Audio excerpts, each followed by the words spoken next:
That one is just absolutely beautiful.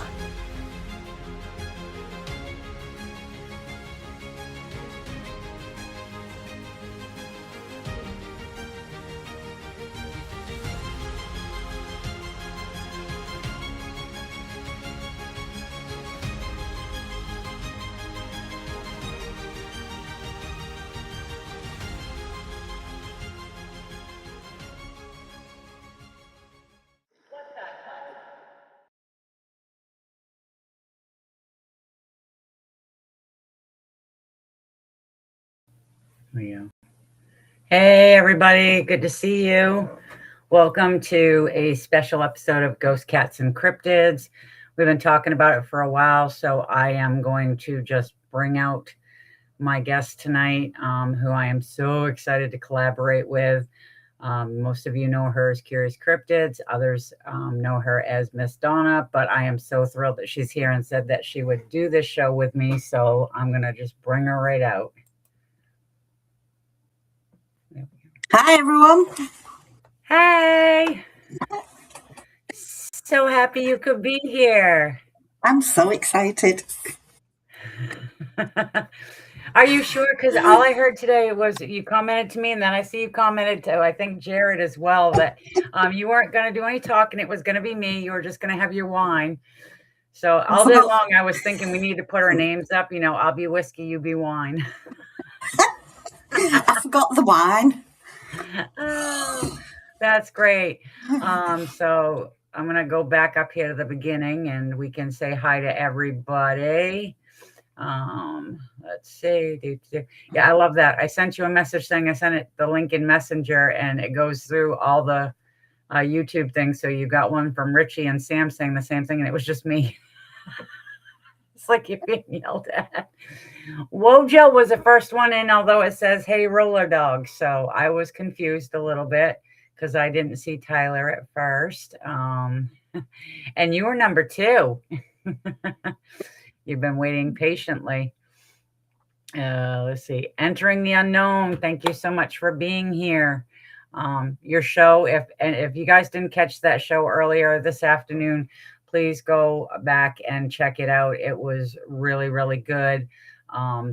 What Richie and everybody is trying to do is just, tell everybody we can do this all together, but we can do it respectfully. There doesn't need to be any grief, or really a lot of times it just gets to be a lot of BS. And, we're all tired of it. We want to be able to research respectfully, listen to other people's opinions, and know not everybody's going to agree, but we can do it nicely. So let's see. What else we got here? Come on, why aren't you moving down? Move down, move down. No, down. There we go. Curious entering. Hey, Denny, good to see you. Ernie Davio in the house. Tansei, Ernie. Jared from the Lowdown. Good to see you. Just watched you earlier today, too. That was a really good show, though, guys. Let's see. Finchie's in the house. Good to see you, Jason. And Kurt W. Kurt W. is in the house. Miss Mary, so good to see you. And am I missing? I'm getting down to the bottom here. It's a lot of repeating and stuff. Holy cow, there is a lot of comments already. Hey, TM Drake, how are you?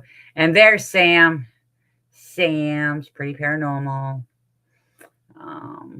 Holy cow, there is a lot. You guys are like going nuts tonight. This is great. I'm so happy you're here, but I think it's more or less because I've got Curious with me. She is fabulous. I always say what an amazing job she does. She is an absolute fantastic researcher, and that's why I asked her to help me out tonight, due to the fact that the topic that we had that had been brought up to me, D-Hoot was the one who brought it up during one of my other episodes. She wanted to know more about the Egyptian cats. And then Previously Possessed sent me on Instagram this video that had been going around with cat's eyes, and it went around the Egyptians, but it also went around the alien topic as well. So I was like, well, let's just do a deep dive into this. And boy, it was a deep dive, all right, because there's a lot going on. So we decided tonight that we will analyze cat's eyes, and it will be the history of it, the lore, and the science. So without further ado, I think we'll start with the history of it. And you said you had a lot on it, and I have a lot on it. So let's see what we've got that's similar and what we have that's not. So I figure we can start with D-Hoot's topic on the ancient Egyptian cats. We're going to talk about the gods realistically. So there's I'd say there's 3 main Egyptian cat gods. You've got Bastet, you've got Sekhmet, and then you have got Mafdet. So the Egyptians, everyone seems to think that they link them to cryptids, as though the Egyptians saw cryptids, and that's why they had all these human-type gods with cats. Animals, but it wasn't. It's just everyday life. So they created gods from everyday life, so things that they needed. So, for example, the cats themselves, they were created as gods because they were having problems with pests. And so they looked at, if they had gods that they worshipped and they gave offerings to, then that would help. But they noted, obviously, cats in the fields were killing all the rats and snakes. So hence why you've got cat gods. Yeah, and it is stated in many different aspects when you look up the ancient Egyptians that they brought them in as kind of pest control and to kind of guard their grains from the pests and stuff. And so they became like they were there as like a security. They also used the term with them too, with like fidelity and stuff. They were really thought a lot of. Cats became very, very highly Yeah, there is a praised. dark side to it though as well.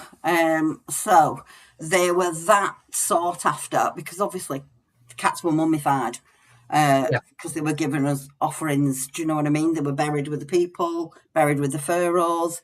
But the dark side to it is they were that much in demand, the mummies, that they had what I suppose now is like a kitty farm. So they were bred intentionally just to kill Oh, so that they could be buried. And 9 times out of 10, if somebody went and bought one to give offerings to the temples, there wasn't even a full cat inside there. They were just bits because they were that much in demand. So they'd turn the temples over in Egypt to breeding farms, basically. It's a bit like today where you hear the term puppy farm. So yeah. they were doing exactly the same thing back in ancient times. Yeah, and that's strange that they were doing it because they did think so highly of them, and it was like if you harmed one accidentally, It was death. that was punishable by death. I mean, that was something you did. It didn't matter if it's an accident or not. You did not do it. It was a big, big no-no. And what I found even more so with the fact of how much they raved upon cats and stuff was one of the wars that they had. The Persians brought cats with them and put them in front of their army, and the Egyptians wouldn't attack. They were afraid of hurting the cats, and the Persians got the temple. I mean, Yeah. yeah. Yeah, like you said, it's punishable by death. So even today, I mean, they don't breed the cats anymore to obviously give offerings to, but they're still revered. There's a small island just off Luxor called Banana Island, and it's literally cats run free. You can go and visit, right in the centre there's like a little cafe where you can go and buy tins of cat food and you can go and feed the cats on the island, and they are taken care of. And the same at Philae. Philae Temple still has cats roaming around. Yeah. And it's where they were so revered and stuff. I think sometimes because like with the video and stuff, they were like alien like, and then you get with like just the glare they had, but they the look that they have and the way the Egyptians did it, and like you said, they've got to have some type of god, so that's what they did. They kind of went around it, but they also believed because they were such good at the pest control and all that stuff, and they believed them to be like guardians of of the dead. I mean, they were just.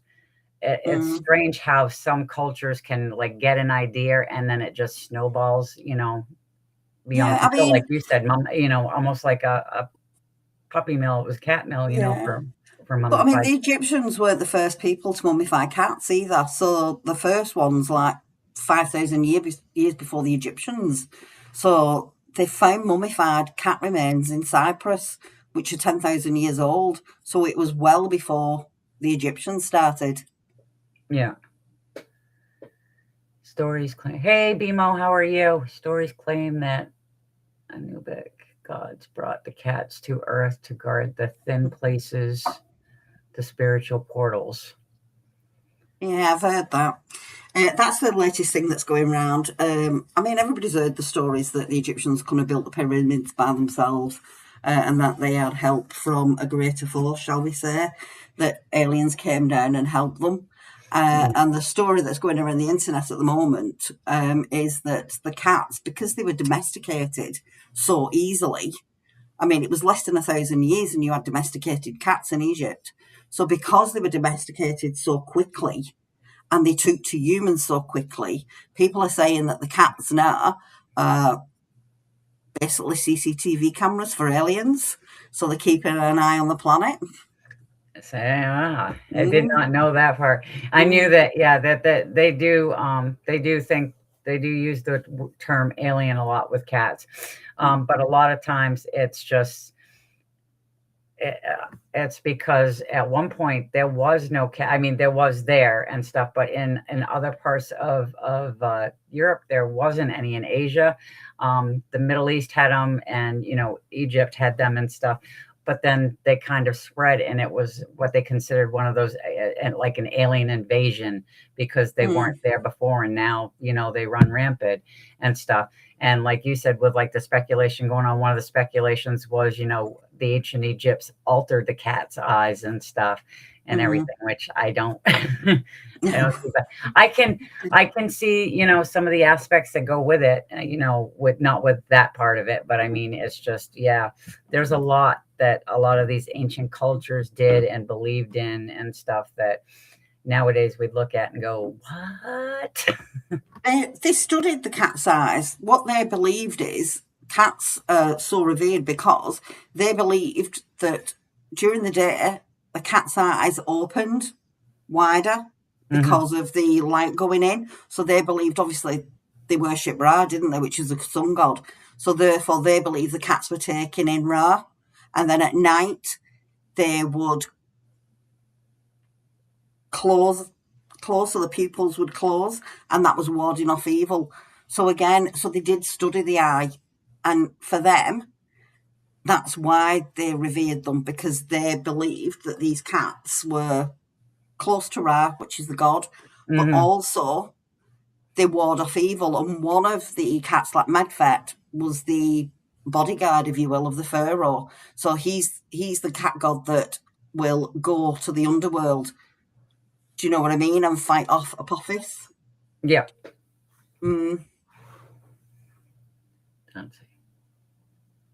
Hi, William. How are you? Good to see you. But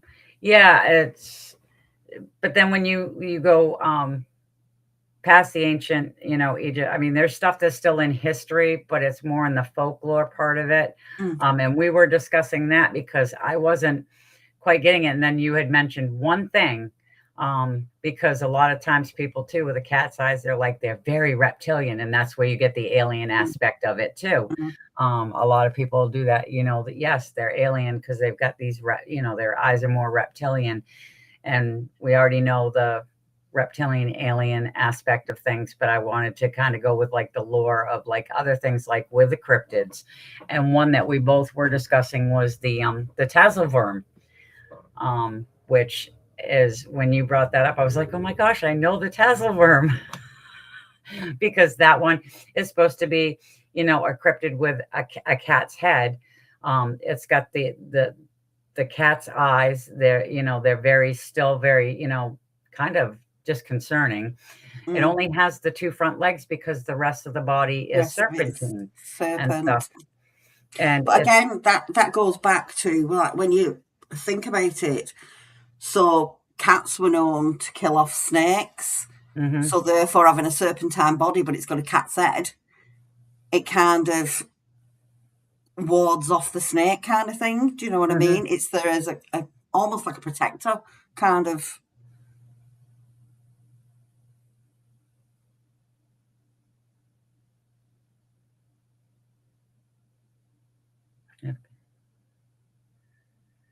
And I'm trying to keep up with comments too.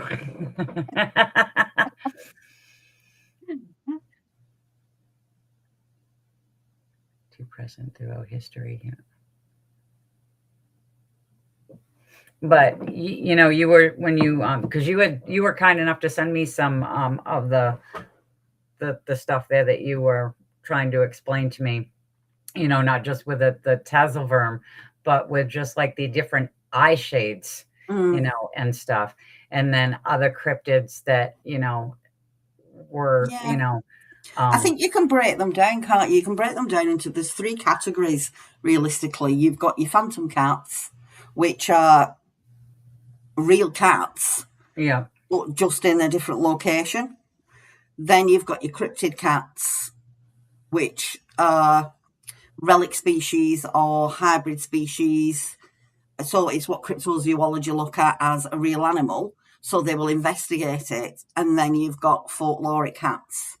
So like Wampus cat is a folkloric cat. It was in like timber, like people from the forest, do you know what I mean, used to tell stories, fearsome critters. And I think it was designed around people going into lands saying, you know, they were taking over the lands, they were cutting down the trees, and obviously Indigenous people don't want them to do that, so they come up with these stories, don't go in there, you know, this fearsome cat will come and get you. So I think that's where the tales come from, all the folkloric tales. Yeah, because there's lore all over the world on like because like you know when you talk about like the lore and different like things, I mean there's like different lore for like even because I'd never heard of it until I had talked to what was a werecat and stuff, and it's similar to the lore for you know a werewolf and stuff. It's like a shapeshifter type thing, but it's in every culture has their own version of things. It's like the Wampus cat, you know, and different stuff. There's all these different versions throughout, and trying to keep track of everything sometimes is very hard because it's like I try to stick with like the cryptozoology aspect, the animal aspect of it, but sometimes you can't help but kind of branch off in another direction when there's questions that you can't answer yourself, you know what I mean? So that's why it was like It's so difficult because there's so many as well. Do you know what I mean? You have to have an encyclopedic brain to store it all, because there are that many. And like you said, every culture has their own cryptids. But when you look, like you can go to America, and America's like the cryptid culture of the world. They'll have cryptids which are similar to other cryptids in other parts of the world. Yeah, and they do. And I mean a lot of like I was lucky enough to meet a people from other cultures and stuff with the job that I had at the ICM. And like I had said on one of my other shows, I met a nice young man from upstate New York who had been working over in Cambodia at the time. He was helping scientists set up trail camps to catch the local elephants in the forest to see which, you know, the patterns and stuff. But when they were headed out, the older people of the village, the older villagers, were warning all of them to make sure that they were respectful out there, because if they weren't, like the tech would not tolerate that and stuff. And so when they're asking other people, the younger groups are going, oh, they're just crazy. And the tech I had discovered was their version of a Bigfoot. And they consider it, the older people consider it kind of like a protector of the forest. So, I mean, like you said, there's cultures, but some of it, you know, we think of them as cryptids. Some people think of them as that's their history. That's, you know, what's there. That's what they know and stuff. So, and that brings in the lore part of it, even with like the cats and stuff. So, yeah, I think there's many cultures where, like Africa, for example, they don't believe in cryptids. Now they do Egypt. So Egypt says there are no cryptids. So even though there are what we'd call a cryptid, they do not believe in cryptids whatsoever. It's just part of their everyday life. They kind of live alongside these creatures. So they don't even, like South Africa, they don't even go hunting for their version of Bigfoot. Shall we say? They leave him well be because he's just part of their life. yeah, I wouldn't be surprised if there's so many different kinds of species of cat felines that haven't been discovered yet. And what they do. Yeah, well, it's true. I mean, cats are that way. It's they like to stay elusive. I mean, that's why the one that I did on the what they when I said ghost cats from around the world, a lot of those they can't get a proper count because they can't figure out how to track them. You know? So it's like, yeah, that's cats are that way. And you got to figure if you have, you know, a cat that way, and then you've got cryptids, because yeah, they're going to be that exactly that way. Hey, previous, good to see you. So yeah, it's, and I'm not, I don't, I mean, I know lore from like around North America, but I don't know a lot of the, other lore from cultures and stuff. So that's why it was good when you started sending me some paperwork so I could go over some stuff. Like I said, with like the different, the eye colors that and what cryptids they're associated with that are feline, and stuff. It was very, very helpful. And I mean, your knowledge on ancient Egypt is a lot better than mine. I didn't know, stuff, but it's like, this is what I say though, when you do this stuff, you kind of go down some rabbit hole sometimes, and it's very hard to get out. It is. I mean, like witnesses, like you talk about eyes, it's very hard to find witness statements that actually describe eyes. Do you know what I mean? Because if you think about it, a witness has seen something, 9 times out of 10 they're terrified. The last thing on the mind is looking at like what shape of an eye it's got. They'll tell you the colour. So people remember colour because they see it staring at them. But if you ask a witness, well, did it have a slit eye? Was it round? Do you know, was it teardrop shaped? They look at you and go, oh, I don't know. Yeah. Yeah, I know. Well, a lot of times, even when you ask about any other cryptid and stuff, you ask for a description and they can say, well, it was big and it was this color, but you don't get a whole lot, because it's hard. I mean, you're looking at something and you're kind of in shock. You don't take in all the details. You're just kind of like, this isn't right. I know this isn't supposed to be here, or this thing's massive. And you're right, though. The eyes, I mean, that's going to be the last thing I'm looking at, except for the fact that I might be looking at them to make sure the thing's not looking at me. But I'm not going to be trying to figure out what color eyes they have or what shape eyes they have. Yeah, there are several cryptid cats out there that are talked about all over the place.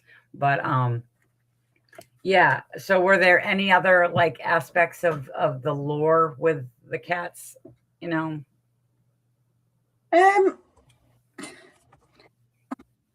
There's, like I said, there's quite a lot of when you talk about lore, you're talking folkloric. Do you know what I mean?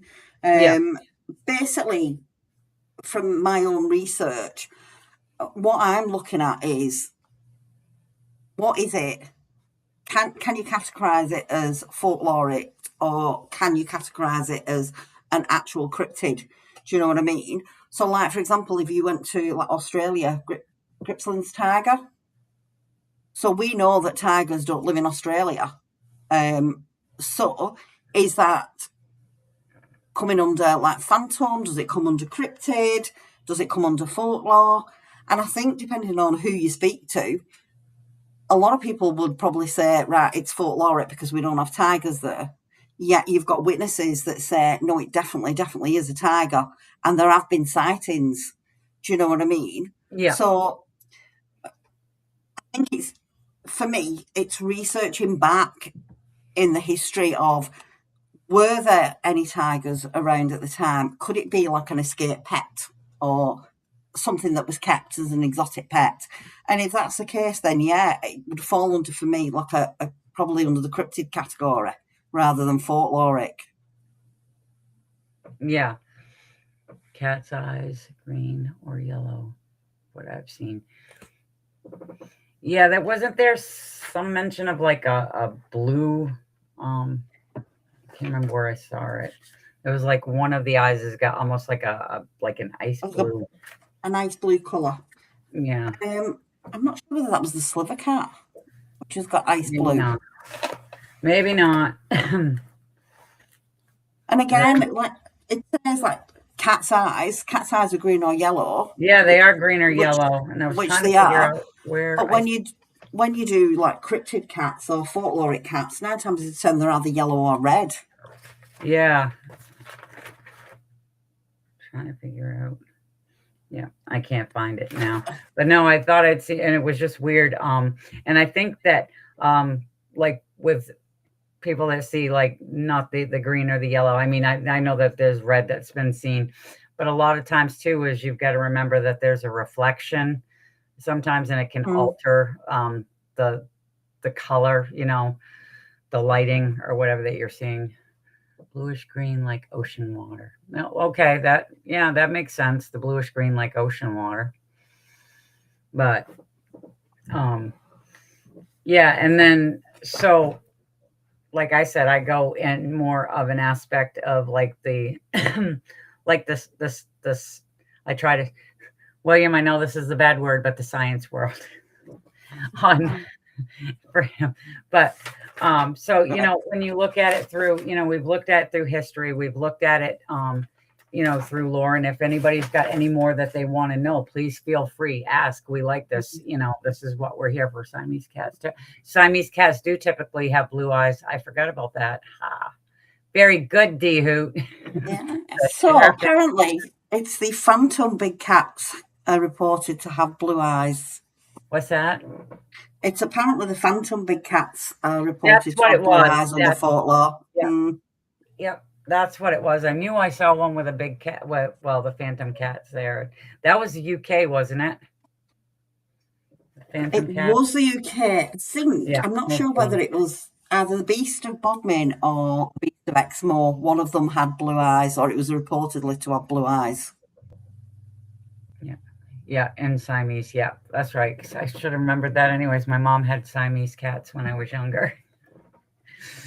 But then you and the funny thing is though is when you like look into like the vertical slits and stuff for the animals, yes, reptiles have them, the domestic cats have them, and some small wild cats actually have them too.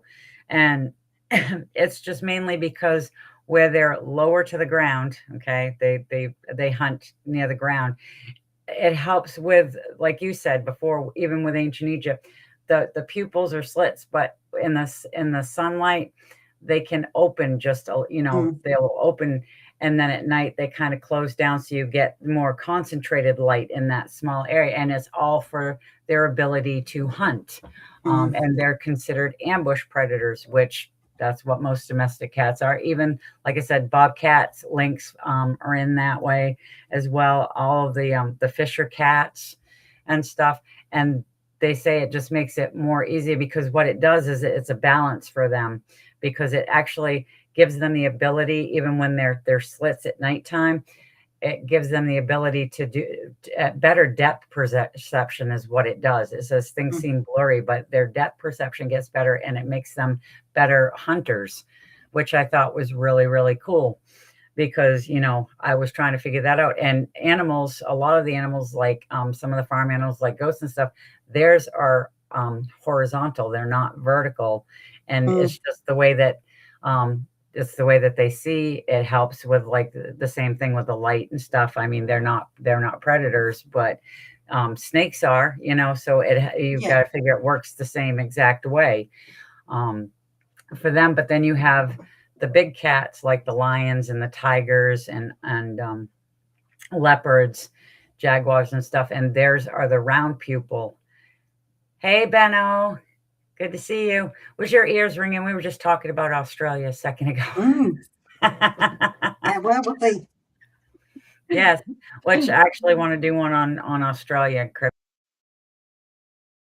cryptids, but I'm still gathering up all the. I do find the Queensland tiger very, very interesting, and stuff, and because there's a lot of lore that goes with that too, and a lot of stories. I should say, not so much lore as stories of what people are seeing and things.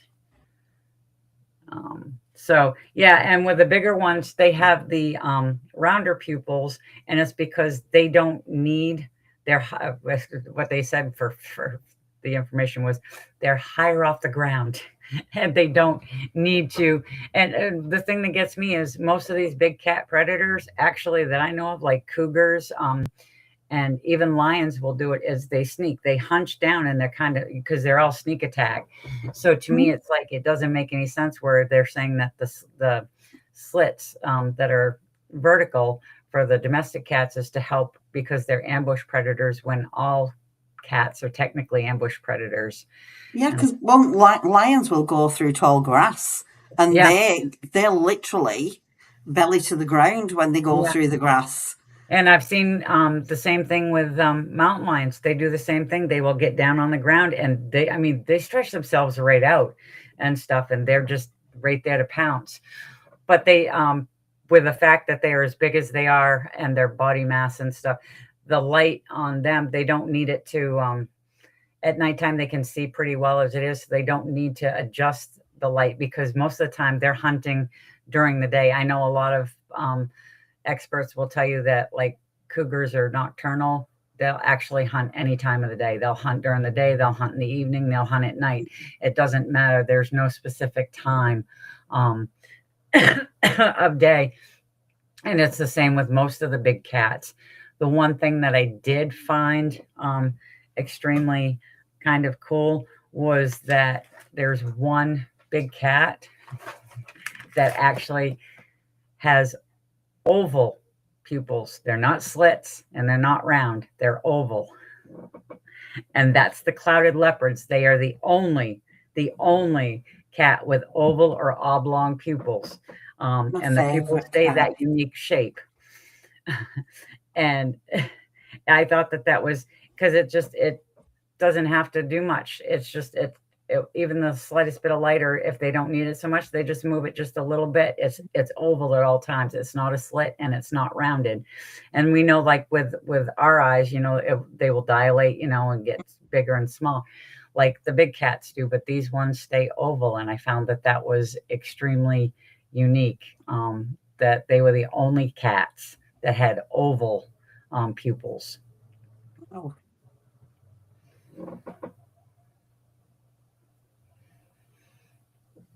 Legend of the Underwater Panther. I have not heard of the Legend of the Underwater Panther. Have you heard of that, Donna? Oh, Mishupi. If I can spell him right. Mishupi. It's a panther that goes underwater, and I'm sure it's folklore, and it goes for its prey in like rivers, lakes. Some stories tell you it's full panther, so it's like just like a proper panther, where other stories says it's half panther, half fish.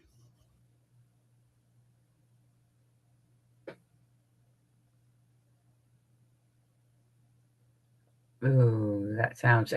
Sam says that sounds interesting. Yeah, that does. I'll have to look into that.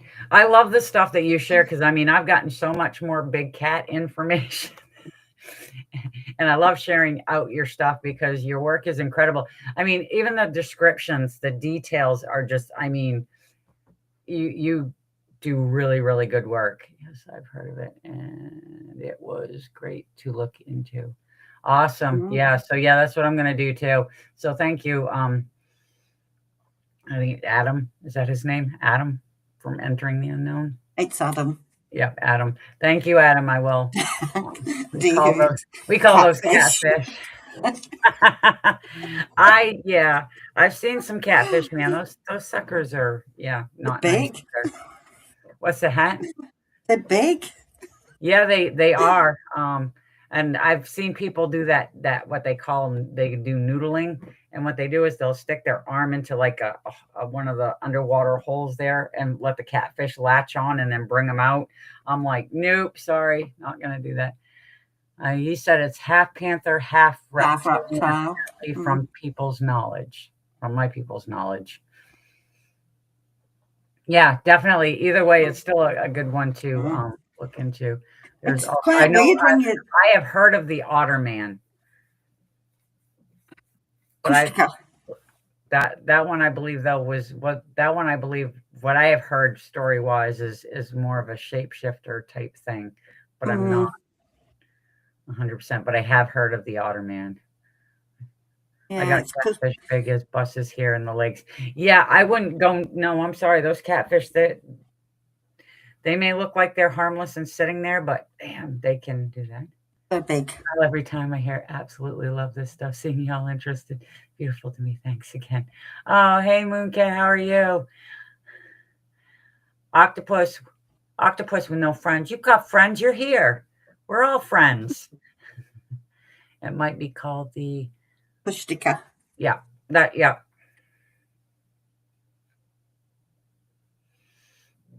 Yeah, it's like See, and I love this because we have one topic and we try to cover what we can of it and stuff, and then other stuff is brought into it, and I just love because a lot of the stuff I haven't, and I missed the name of the cat with the oval eyes, with the oval pupils. It's the clouded leopard.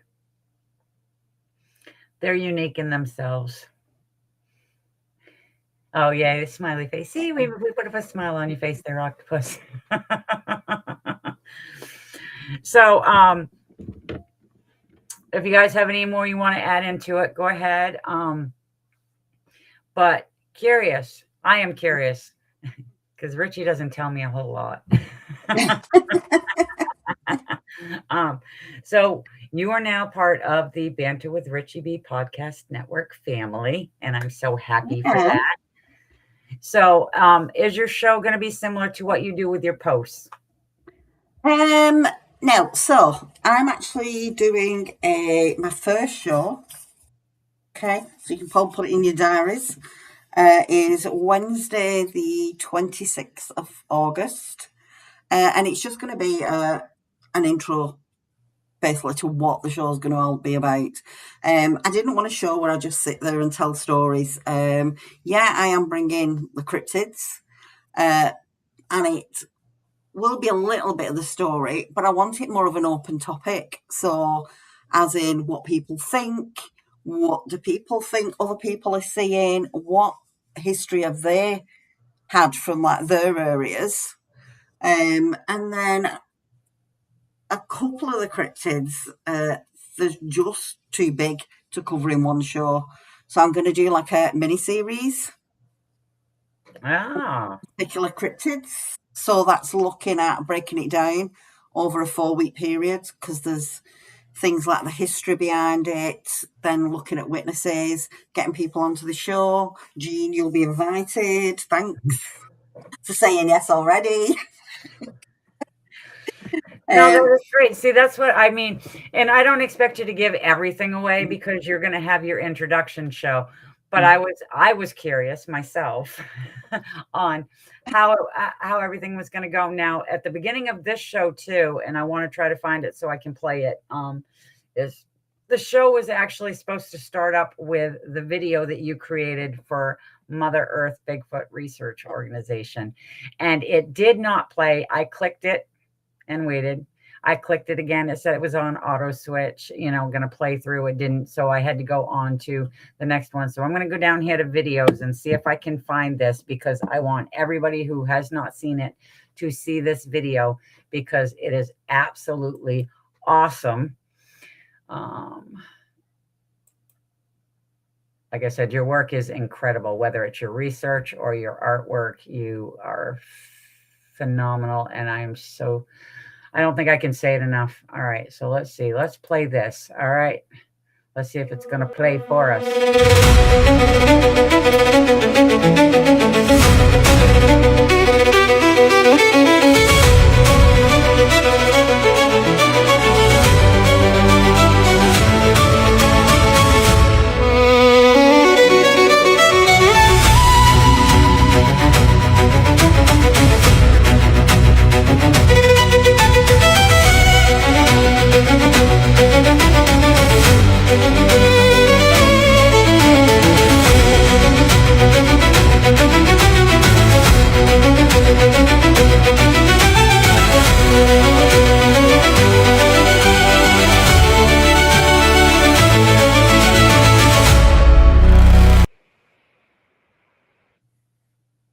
Awesome. Yeah, that came out so good. We're gonna remove it and get back up here. Okay, and that is all. Well, where are we? Where did we go? There we go. I was like, where'd we go? Yeah. Sam, don't feel bad because literally, I think it's me. Every time I go to do one of the shows, there's always something that's gotta screw up, and really, I don't know what it is, but I'm glad that played. That's all I'm going to do because when I've been trying to put photos up lately, I've had things freeze and I've been booted out. So I did not want to have that happen tonight. So I did not upload any photos. I figured it would be just what I like to normally do, because my show isn't a whole lot of, this, that, and everything else. I just like to discuss the research. I like to discuss topics that other people bring up. Like I said, D Hoot had brought this one up a while ago, and I thought it was interesting.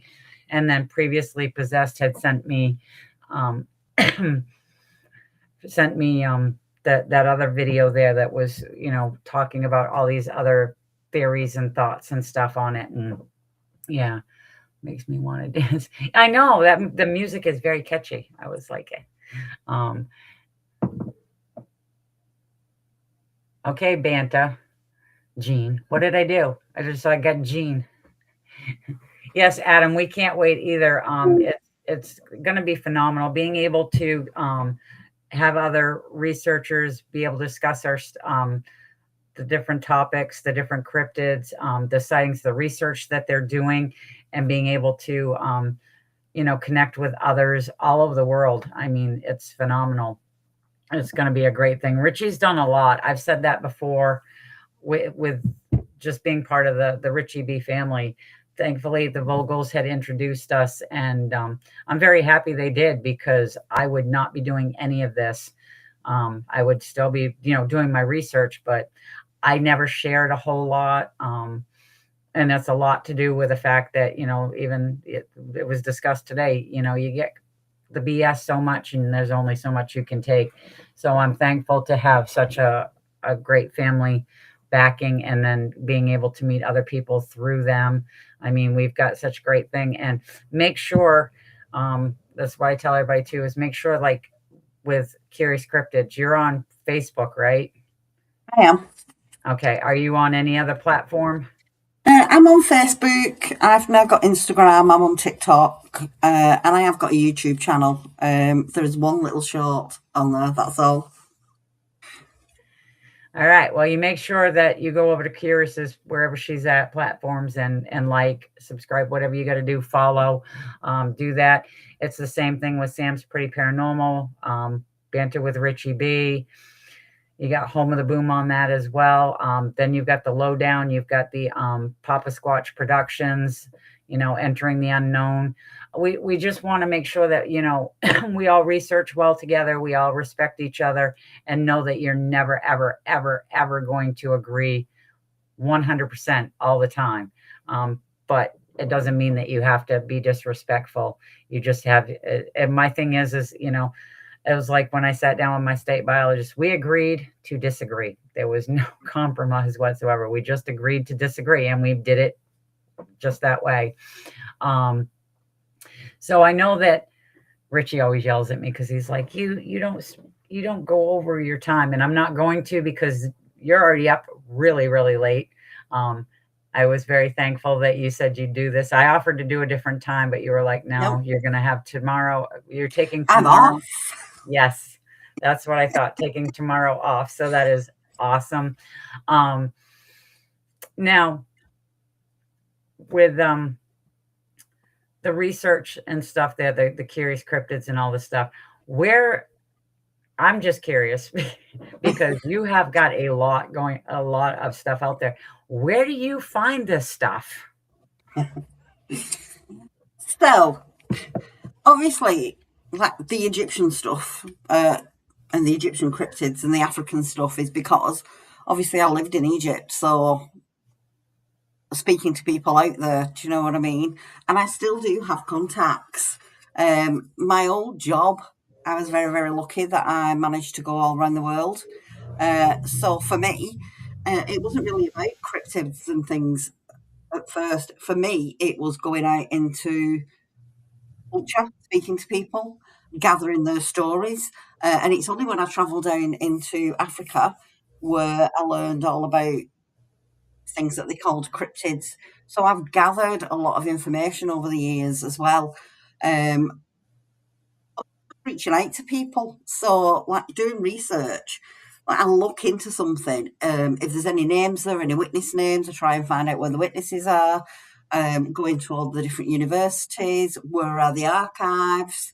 So just reaching out to different people. I've now got a community myself on Facebook, and I reach out to people like that. So I'll have people messaging me saying, "Oh, have you heard about this cryptid? I've seen this," and it's like, right, let me speak to you. Let me get some information. Do you know what I mean? Yep.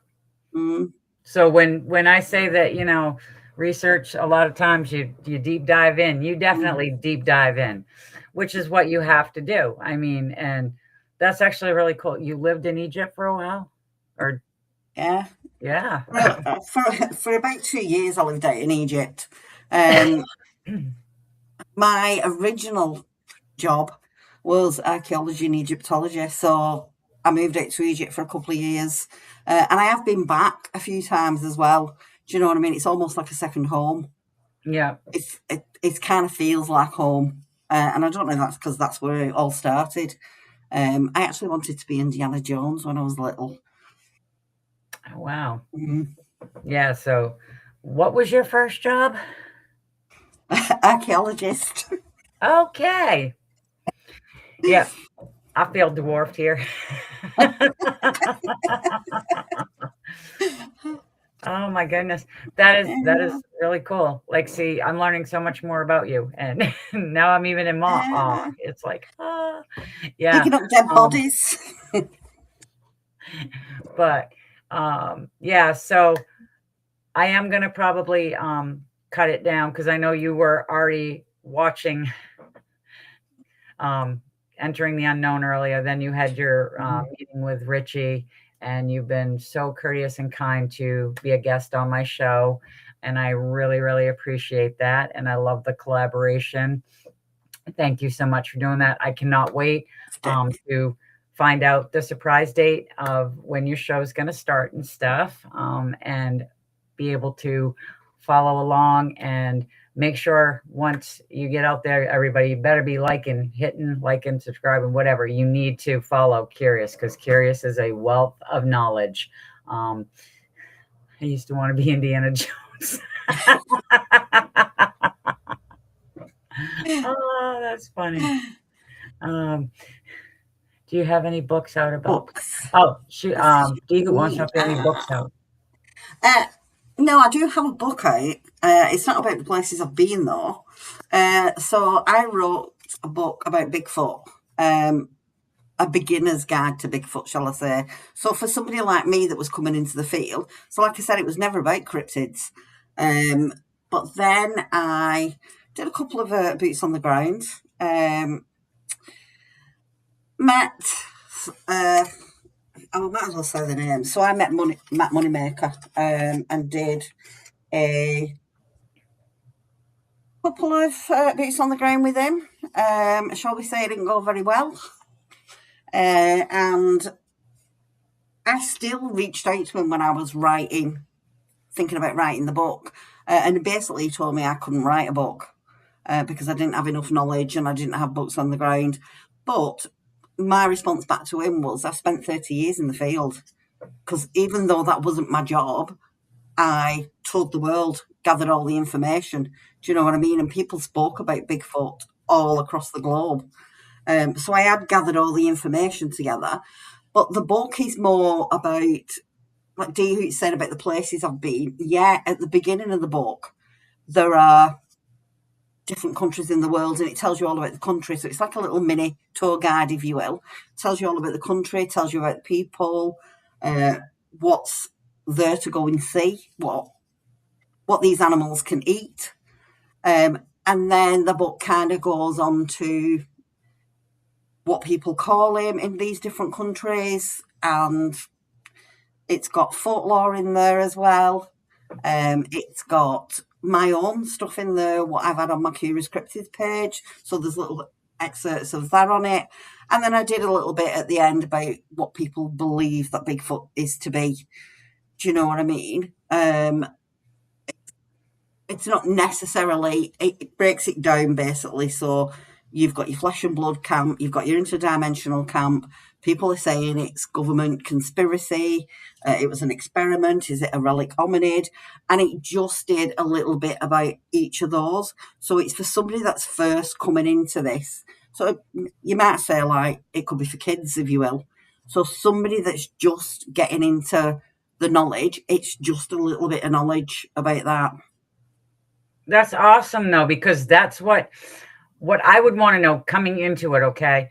Like I said, I mean, I've researched it enough. I know that, every place around the world, they have their own version and stuff, but it's nice to know like what they call it, what they've seen, what they think and stuff. And to actually be able to accumulate that on your own and put it into a book and describe the areas, the people, and then break it down into, some thought it was this, or, some thought it was, paranormal, interdimensional, whatever.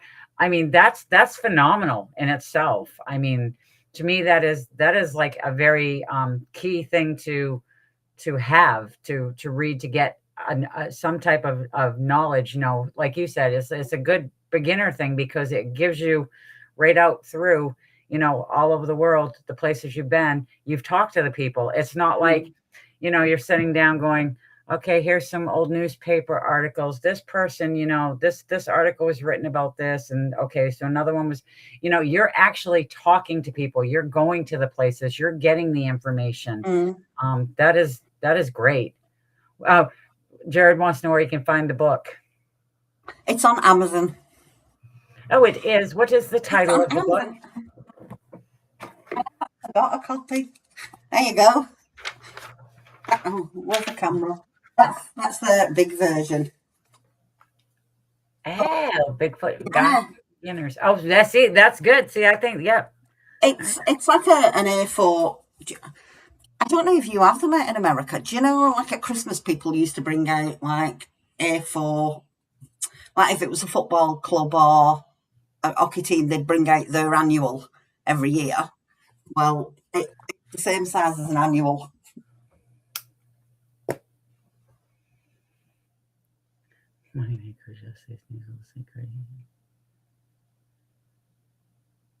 Yeah.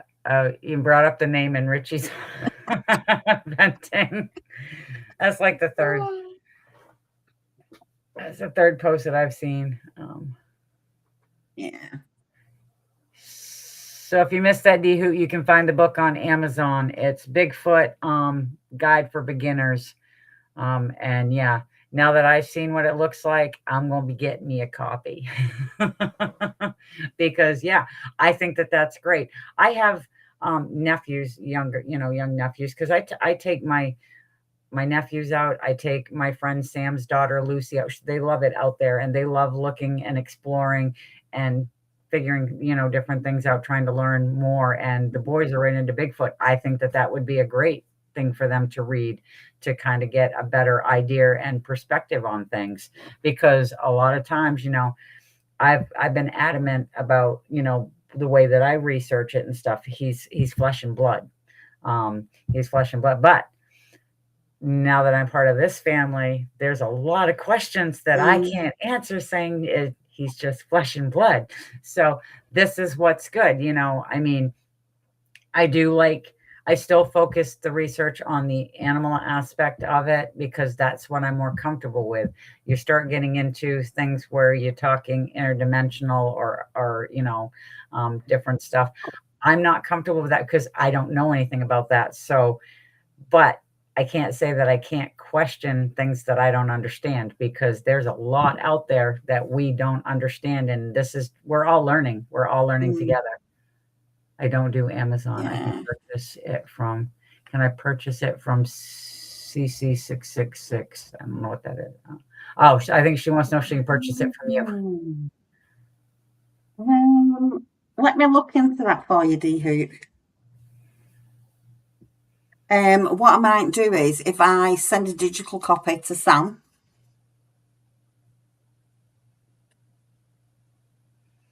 because Sam's got D Hoot's email. So if I send a digital copy over,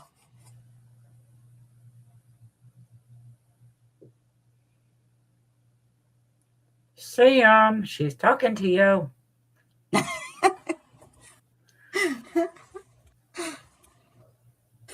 Yeah, I'm in the middle of writing another book on Dogman at the minute. Oh, Richie's favorite topic. Oh, he gets a raw deal. Oh, yeah,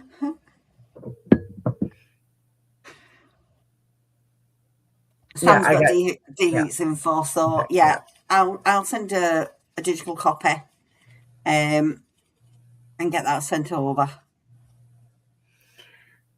all right. All right. Now that we've got that all straightened out, guys, I want to thank everybody for being here. I can send it to her curious, no problem. Okay.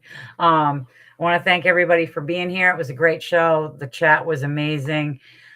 My collaborator tonight, Miss Donna, was amazing as well. Thank you so much for being here. And I really cannot wait for your show. I'm It was a pleasure. super excited. So remember Tuesday night to check out Wojo's Home of the Boom at 7 p.m. with his co-host, Mr. Richie B. Friday night is Sam's Pretty Paranormal at 9 p.m. Not sure what Sam's got planned, but it's always fun. And then, of course, the big boss man, Mr. Richie B, is back Saturday night with his show, Banter with Richie B, and his co-host, Wojo. I will see you next Sunday. Not sure what I'm going to be doing. But hey, you want to help me with this? In life We and just went, what? when it comes to, yeah, when it comes to research and sometimes in life, once in a while, you just got to say, what the hell? Yay! Thank you, guys. You guys have a great night.